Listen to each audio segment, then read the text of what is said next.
Pour marquer les esprits et se démarquer dans une campagne présidentielle, il faut des symboles forts.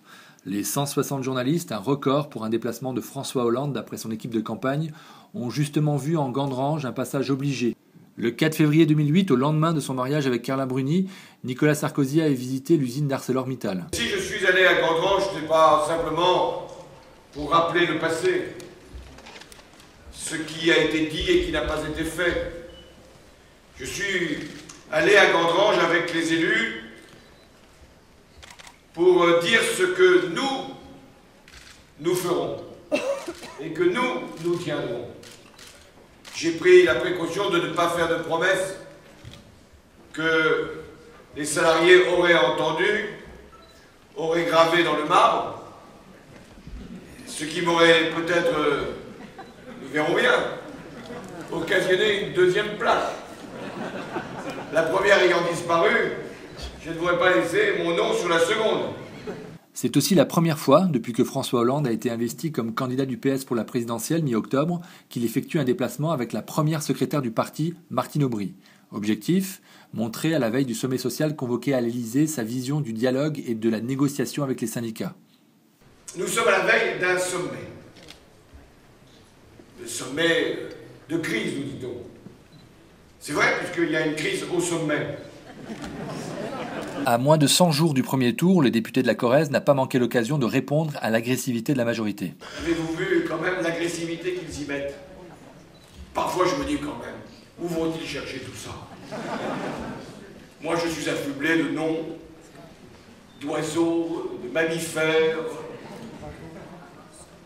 de même d'insectes vénéneux, ou même de scorpions, disait le Premier ministre. C'est vous dire. Sans compter alors d'autres qui prennent des métaphores maritimes, pas très heureuses dans les circonstances. Il y a même eu le président de l'Assemblée nationale qui a dit que dans l'hypothèse où nous gagnerions, si quand même l'hypothèse la plus probable, ce serait finalement aussi grave qu'une guerre.